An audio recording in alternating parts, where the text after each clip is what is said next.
Hello Chennai மக்களே, welcome back to the channel. இன்றைக்கி நம்மளுடைய சேனலில் மினி vlog கைட் தாங்க. எங்கே பார்த்தாலும் இந்த எஸ்எம்எஸ் பை பிரியாணி சொல்லிக்கிட்டே இருந்தாங்க. நம்மளும் டெம்ட் ஆகி வண்டி எடுத்துகிட்டு போனது இடம் தாங்க நம்ம எஸ்எம்எஸ் பை பிரியாணி. சரி, ஓகே, அப்படி என்ன தான் இருக்குன்ட்டு நம்மளும் உள்ளே போய் பார்க்கலான்ட்டு பார்த்தா ஃபஸ்ட்டு நல்ல கூட்டங்க. சரி, ஓகே, கூட்டம் இருந்தாலும் பரவாயில்ல, வெயிட் பண்ணலான்ட்டு போயிட்டு கடைசியாக நம்மளுக்கு ஒரு இடம் கொடுத்துட்டாங்க.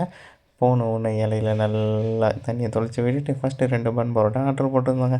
அந்த பன் பரோட்டாக்கு அவங்க கொடுத்த 3 வகையான சால்னா இருக்கே, சரியான டேஸ்ட்டுங்க, மஸ்ட்டு ட்ரை. சரி, ஓகே, அது கூட சைடிஷாக மட்டன் ஃப்ரை, கலக்கி எல்லாமே வாங்கியிருந்தோங்க. கூடவே இந்த சிக்கன் கொத்து பரோட்டா ஒத்துங்க.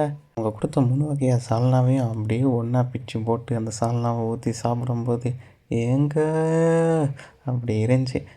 அது மட்டும் இல்லாமல் வகை வகையான கிரேவி, சிக்கனில் இருந்து காடை வரைக்கும், மீனில் இருந்து ப்ரான் வரைக்கும் எல்லாமே இருக்குங்க.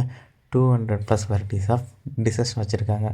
பரோட்டாவில் எடுத்துக்கிட்டிங்கன்னா வகை வகையான பரோட்டா, கிரேவிஸில் எடுத்துக்கிட்டிங்கன்னா வகை வகையானது, ஃப்ரைலேருந்து கிரேவி வரைக்கும் நம்ம இஷ்டப்பட்டதை ருசியாக சாப்பிட்ணுன்னா எஸ்எம்எஸ் பை பிரியாணி தாங்க. சீரியஸ்லி ஒர்த்தாக இருந்துச்சு. எல்லோரும் மறக்காமல் ட்ரை பண்ணி பார்த்துட்டு எப்படி இருந்துச்சுன்னு கமெண்ட்டில் சொல்லுங்கள். லொக்கேஷன் பின்னில் இருக்குது.